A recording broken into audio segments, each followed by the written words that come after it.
नमस्कार दोस्तों, मेरा नाम आदर्श कुमार है। आज मैं एक किसान और बाज की कहानी आपके समक्ष लेके आया हूँ। तो मुझे लगता है कि आप लोगों को ये कहानी पूरी देखनी चाहिए, क्योंकि ऐसी समस्याएं हमारे जीवन में भी बनी हुई हैं। तो आप इस कहानी से देख के अगर सीख सकते हैं। अगर आपको ये कहानी अच्छी लगे तो चैनल को सब्सक्राइब करें। तो बढ़ते हैं कहानी की तरफ।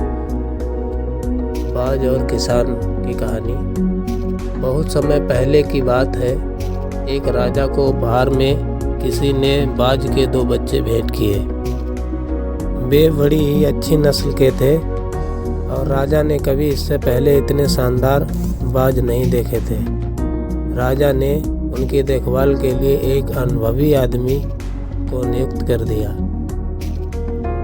जब कुछ महीने बीत गए तो राजा ने बाजों को देखने का मन बनाया और उस जगह पहुंच गए जहां उन्हें पाला जा रहा था। राजा ने देखा कि दोनों बाज काफ़ी बड़े हो चुके थे और अब पहले से भी शानदार लग रहे थे। राजा ने बाजों की देखभाल कर रहे आदमी से कहा, मैं इनकी उड़ान देखना चाहता हूँ, तुम इन्हें उड़ने का इशारा करो। आदमी ने ऐसा ही किया। इशारा मिलते ही दोनों बाज उड़ान भरने लगे, पर जहाँ एक बाज आसमान की ऊंचाइयों को छू रहा था, वहीं दूसरा कुछ ऊपर जाकर वापस उसी डाल पे आकर बैठ गया जिससे वो उड़ा था।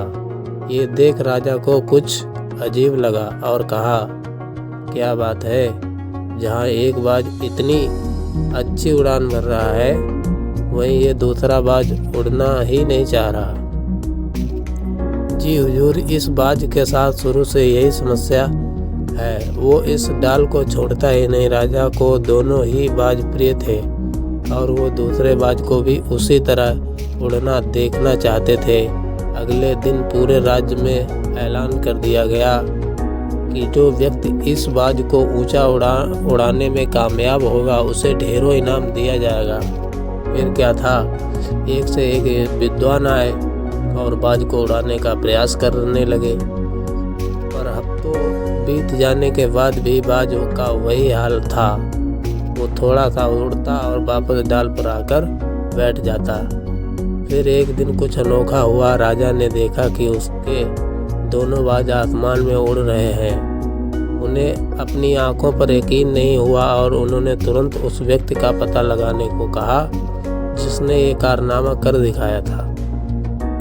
वो व्यक्ति एक किसान था। अगले दिन वो दरबार में हाजिर हुआ।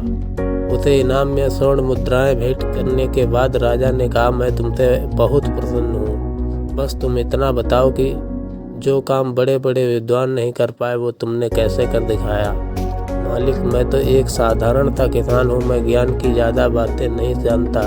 मैंने तो बस वो डाल काट दी जिस पर बैठने का बाज आदी हो चुका था, और जब वो डाल ही नहीं रही तो वो भी अपने साथी के साथ ऊपर उड़ने लगा।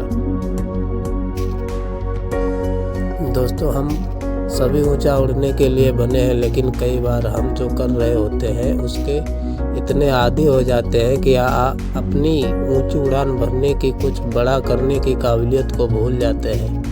यदि आप भी सालों से किसी ऐसे ही काम में लगे हैं जो आपके सही संभावना के मुताबिक नहीं है, तो एक बार ज़रूर सोचिए कि कहीं आपको भी उस डाल को काटने की ज़रूरत तो नहीं जिस पर आप बैठे हुए हैं। तो आज की कहानी में इतना ही। मिलेंगे किसी नेक्स्ट कहानी में, और चैनल को सब्सक्राइब करें। अगर कहानी अच्छी लगी है तो लाइक भी करें। धन्यवाद।